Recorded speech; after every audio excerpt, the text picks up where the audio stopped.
মা একটা কথা কর আছে। কি কথা? আমার বান্ধবী আরোহী মামা যা টিপি দিছে মাথা নষ্ট। বস কি বাইর কর দেখি।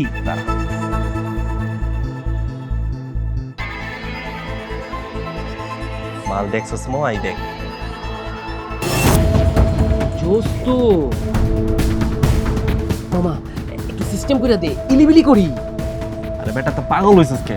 তুই জানাস না সাবার কা ফল হামেশা মিঠা হতা है। আরে মামা সবুর তো হইতাছে না, আরে ইলিবিলি করতে মন চায়। বাবারা তোমরা একটু দূরে গিয়া সিগারেটটা টানো না, এই ধোয়াতে আমার বড় কষ্ট হইতেছে। আপনার সমস্যা আপনি চাই পাবেন। আর বুঝলাম না মুরব্বী মানুষ ওই বাসায় আল্লাহ বিল্লাহ করবেন, আপনি আইছেন দোকানে চা খাইতে। এই বাদ দে তো, বুড়া বেটার লয় কি কথা কস? আমি তো তোমাদের খারাপ কিছু বলি নাই। চাচা পাশে ভাই প্যান প্যান করেন না তো, জানেন তো যান। আল্লাহ বুইরা এক ঠ্যাং কবরে গেছে গা, আর আইসের দোকানে চা খাই। বাদ দে। আয় বাবা দেখ, আরে বাবা ভিডিও নাই, নতুন কেউ কালেকশন। বেটা লোমু বেটা আজকে দেখতে দেখ। এই দেখ হ্যাঁ দোস্ত, কই তোরা? হ্যাঁ দোস্ত আমরা প্রায় চলে এসেছি। ও আচ্ছা আচ্ছা, তাহলে জলদি আয়। আচ্ছা আচ্ছা ঠিক আছে। আচ্ছা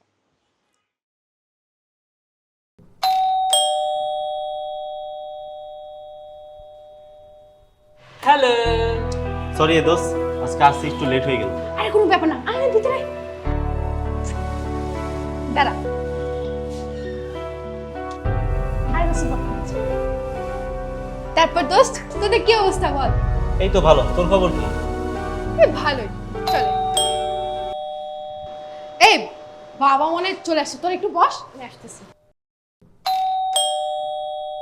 দোস্ত ইলিবিলি।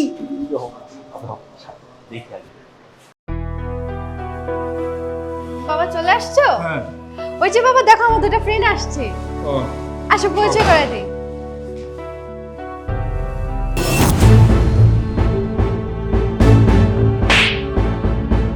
সেদিনই তোকে চর মারা উচিত ছিল, কিন্তু আমার মান সম্মান আছে, এজন্য সেদিন আমি চর মারিনি। মানে বাবা তুমি ওকে চোর মারলে কেন? সেটা তোমার বন্ধুরাই ভালো করে জানে কেন চর মেরেছে।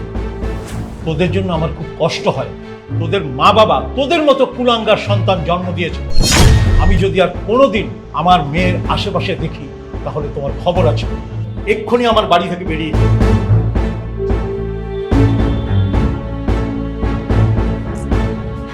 বাবা কি হয়েছে বলো তো?